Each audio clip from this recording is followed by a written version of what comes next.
Assalamualaikum semuanya.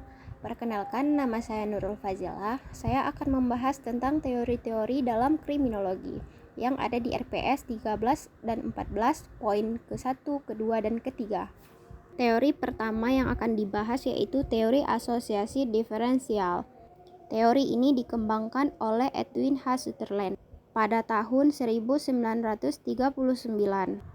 Teori ini menjelaskan bahwa perilaku kriminal dipelajari melalui interaksi sosial dengan kelompok yang memiliki nilai dan norma tertentu.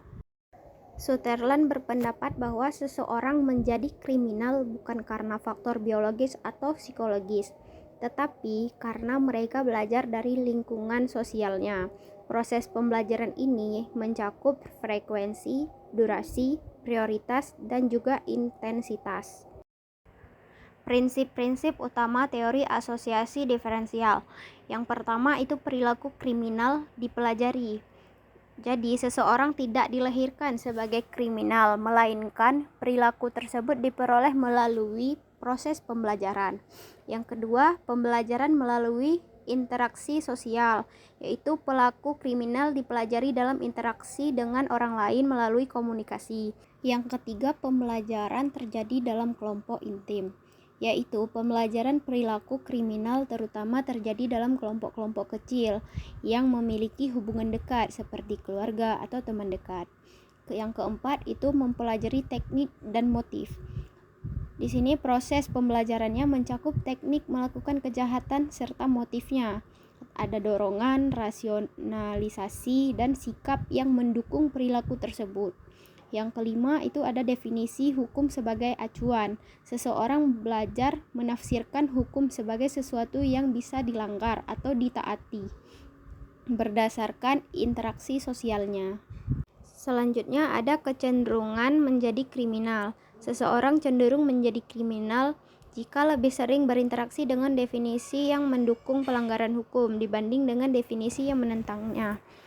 Ketujuh, variasi dalam asosiasi. Asosiasi diferensial bervariasi dalam frekuensi, durasi, prioritas, dan intensitas. Kedelapan, mekanisme pembelajaran umum.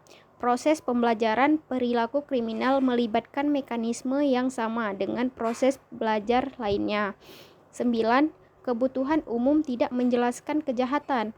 Meskipun perilaku kriminal dapat menjadi ekspresi kebutuhan dan nilai umum, kebutuhan dan nilai tersebut tidak menjelaskan perilaku kriminal karena non-kriminal juga mengekspresikan kebutuhan dan nilai yang sama.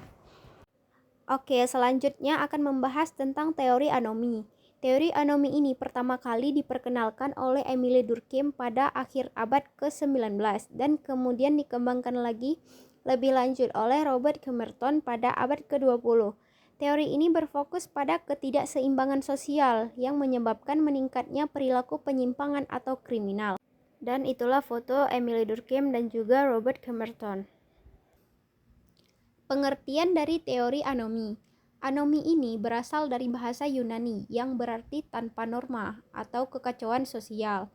Dalam konteks kriminologi, teori ini menjelaskan bahwa kejahatan terjadi akibat ketidaksesuaian antara tujuan sosial dan sarana yang tersedia untuk mencapainya. Konsep utama dalam teori anomi. Yang pertama yaitu versi Émile Durkheim. Jadi anomi ini terjadi akibat perubahan sosial yang cepat. Contohnya itu lonjakan angka bunuh diri akibat tekanan ekonomi dan sosial dalam masyarakat. Sedangkan menurut versi Robert Camerton, ia berpendapat masyarakat menetapkan tujuan seperti kekayaan dan kesuksesan. Tetapi tidak semua individu ini memiliki akses yang sama untuk mencapainya. Akibatnya, individu ini merespon dengan berbagai cara. Salah satunya yaitu ada yang menggunakan cara yang sah untuk mencapai tujuan tersebut, dan ada juga yang menggunakan cara ilegal untuk mencapai tujuannya, seperti mencuri, korupsi, dan lain-lain. Ada juga yang mengabaikan tujuan tetapi mengikuti aturan. Yang lainnya, ada juga yang menarik diri dari masyarakat, misalnya pecandu narkoba, dan lain-lain. Dan langsung saja masuk ke teori terakhir, yaitu teori subkultur.